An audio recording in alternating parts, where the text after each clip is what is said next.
Hey, what's up guys? This is Dave Swillam from Crawlspace Audio. Today I wanted to go over how to get your music on Spotify, Apple Music, and all the other streaming services that you listen to your music on right now. I work with a lot of artists where it might be their first time putting their music up anywhere, as well as I work with a lot of artists who've been around for a while and maybe they haven't gotten on streaming yet, and I wanted to make it easier for them to do that. I'm not gonna go super in depth on any of them in any one way, but I just wanna cover broadly how you do that. You can do your own research and kind of pick what's right for you. And then if you want me to make a video like more in depth of like how I've done it or something like that, then I definitely will. Back in the day, like when it was CDs only, or I'm sure even before that, before my time, you would contact a music distributor when you were done with your album and you wanted to get your CD in all these different stores. So you would contact a music distributor and they would have a process in place where they would have trucks that are driving around to Best Buy and all these places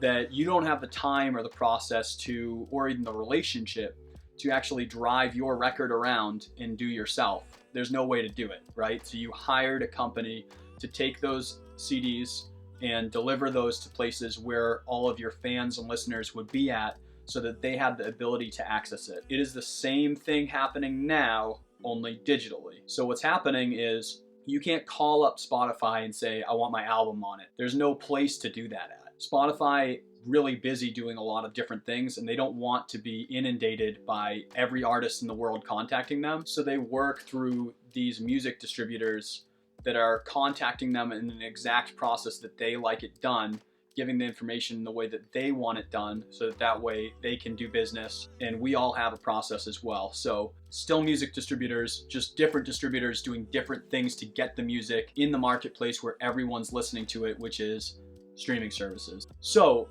right now, there's probably like 3 main companies that all the artists that I talk to are using, and there's definitely more out there. So if there's ones that you really like that I haven't mentioned, I would love if on the comments below you tell me what you're using and tell me why you chose that over the other ones. But this is what most people are using right now: CD Baby, TuneCore, and DistroKid. So those 3 services are really the main ones, with CD Baby and TuneCore being in the game way longer than DistroKid. Without going into the details on every one of them, I do think it's worth you going to their sites and reading up on them and understanding what am I getting. I will say that between the 3, their pricing structure varies a lot. Some of them are very, flat feed. Some of them, say it's one price and then they add other fees on to do other things. So just be cautious, take the time to read through them. If you want me to do a video on like specific ones, maybe I will. It's worth taking time and going through them. CD Baby and TuneCore are gonna be a little higher priced than DistroKid, but they do offer more services to help like an artist all in, I see.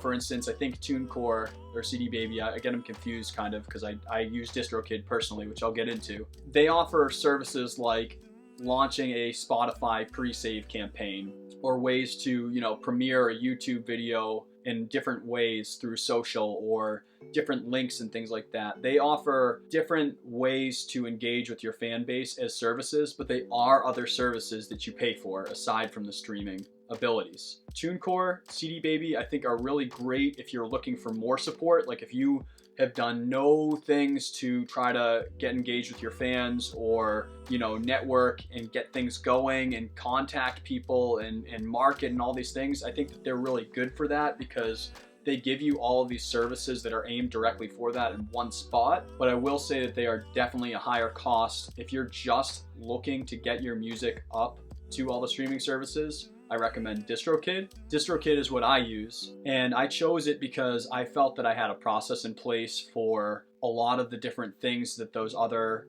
services offer, and I really wanted to keep the costs low because I was an emerging artist on my own. I do more studio than I do playing my own music, so I knew that I didn't have as much income coming in from anything. So DistroKid, I literally pay for the base thing, it's like $20 a year for unlimited amounts of music releases. So if you're the person that launches a single every single month to keep people engaged, it's really good because you pay the $20 and then that's all you pay until next year. That's pretty amazing. So $20 literally gets you distributed to every country in the world on every major streaming service. That is incredible to be able to do. They do offer some things, like they offer, You can pay an additional cost to make it so that if you passed away or something like that happened, that your music stays on streaming services forever. They also have, like, I think I pay a little bit more, like maybe $50 a year or something, to make it so that all my music comes out on all shopping services on one day. So I wanted my EP to come out at midnight on August 31st. Made it so that it didn't come out on any streaming platform until exactly midnight. Whereas if you launch it on the $20 one, it's going to come out kind of whenever all of those places in the marketplace accept that and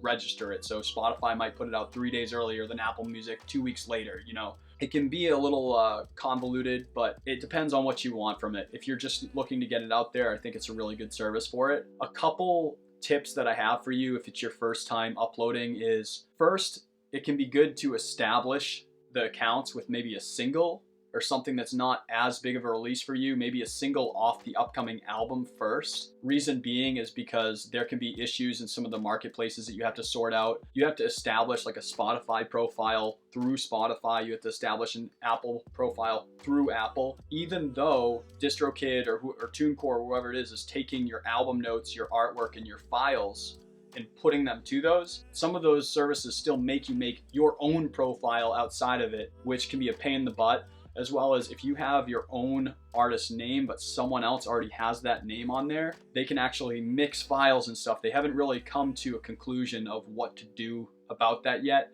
So when I first launched my record, I was the same name as someone else, and our albums blended together. So I had to solve a lot of issues. Once that's done and figured out and you've resolved it through each company, then it's good to go and your stuff comes out clean at that point. So we launched a single off of our upcoming EP. I fixed all the fallout and issues that happened.